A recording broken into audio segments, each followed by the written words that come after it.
Hey everyone, I got a chance to sit down with one of my favorite people, a hero in the faith. This is Pastor Alan Farris from Oakwood Baptist Church down in Chickamauga, Georgia. He is given me the opportunity to sit down and talk to him for just a few minutes. And so, Pastor Alan, thank you so much for hanging out with me. I just want to ask you a couple questions. Sure. We were asking pastors kind of all around, what is something in your ministry that was a game changer? Yeah, good question. I think probably the one game changer for me, and most pastors I think can relate to this. I was going through a season where not only you have the normal demands of preparing sermons and giving leadership to the church, but we're leading change. A lot of people seem to be going through marital crisis. It was just a season where I felt overwhelmed. And I felt like, I don't know if I can do this or not anymore. And so it was a sleepless night, and sleep wasn't coming. And I often, when I pray, I'll pray stretched out on the floor, and I'll have my Bible, and I'll have a pad and a pen. And I'll just pray, Lord, speak. I'm available, speak into my life in this moment. And this particular night, I couldn't sleep. I got up early in the morning, and I went in and I was stretched out before the Lord, and I just said, Lord, speak into my life. I desperately need to hear you. And He took me to a verse that I've read many times, but on this particular morning, it came alive to me. And since then, it's kind of become my life verse. And it talked about looking unto Him who is able to do far more abundantly than all we could ask or think, according to the power at work within us, and to Him be glory in His church. And it was in that moment that I felt like the Lord said to me, Alan, you cannot, but I can. Where you're unable, I'm able. And in those moments, I just began to realize that in ministry, I had begun to rely too much on my own ability and my own ability to figure things out. And God had brought me to a place of just feeling overwhelmed completely. But unto Him, He's the one that was able. And that was a turning point in my life, because it changed everything for me, because I realized it wasn't about my ability. It wasn't about what I could and could not do. It was about His ability. And His ability was defined by whatever I was facing, whatever I was going through. He was able to do abundantly, far more abundantly than that. Yeah. And that realization was just a game changer for me, that the very power that brought Jesus Christ from the dead was alive and active in me, and He wanted to do amazing things through me for His glory. Yeah. So it was never about me. It was never about, we as pastors, we don't want to admit this, but sometimes we make it about us, and we make it about the recognition in that. And the Lord just said, no, it's not about you. It's about me. Funny thing about that, Anthony, is I remember that night as I was stretched out on the floor, and I'd made some notes in my pad that He is able. God is able. He's the one that I need to look to and lean on.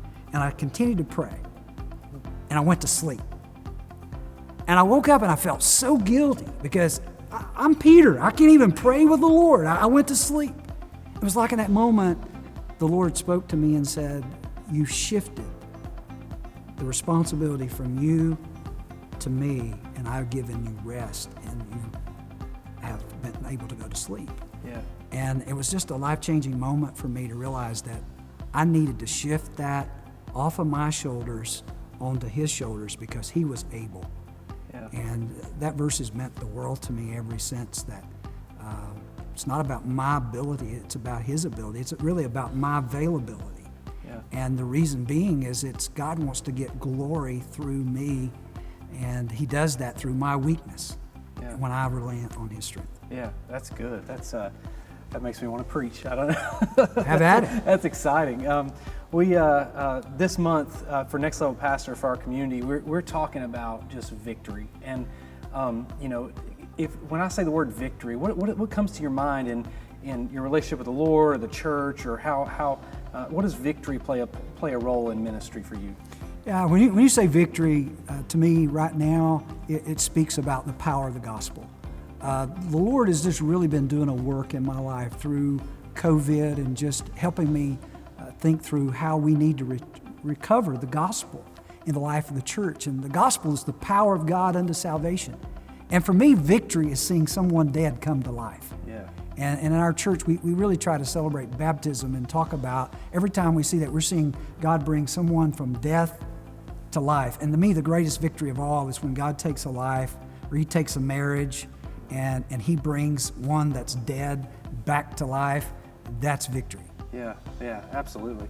That's another powerful thing, man. You got me just charged up today. I like it. And then the last question I want to ask you, and I won't take up much more of your time, but the last question is, if you could tell pastors around our nation and in our community, if you could tell pastors one thing, just one thing, what would that one thing be? I think I would say be strong and very courageous. Do not be fearful, do not be dismayed, for the Lord your God goes with you wherever you go. Yeah.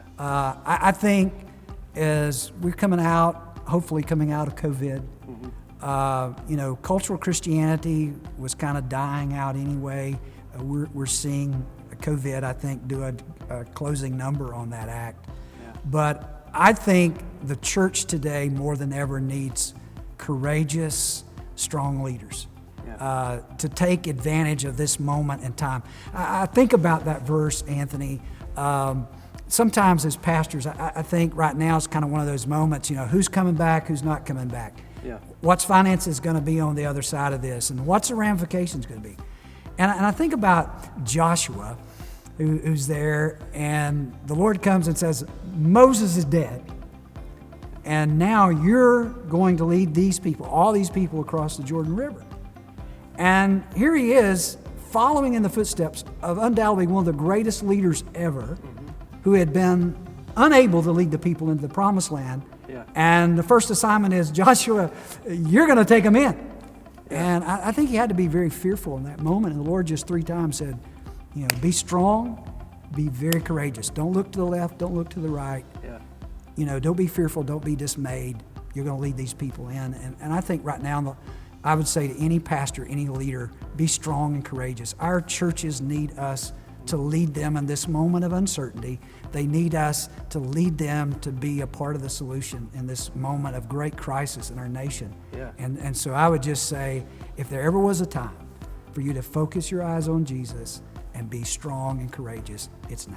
Yeah, absolutely. Well, I want to thank you so much, Pastor Allen. You've meant a world to me in my ministry. You may not even remember, I came and visited your church on a Christmas Eve service, I think, years ago, and I was going through a really difficult time, and you were just so encouraging, and so it was just a life-giving moment that we had, and you told me to stick it out. It's going to get better. Stay with it. Stay the course, and I did, and thank the Lord that I did. I got to see Him do just incredible things, and you're a part of that story, and thank you for that.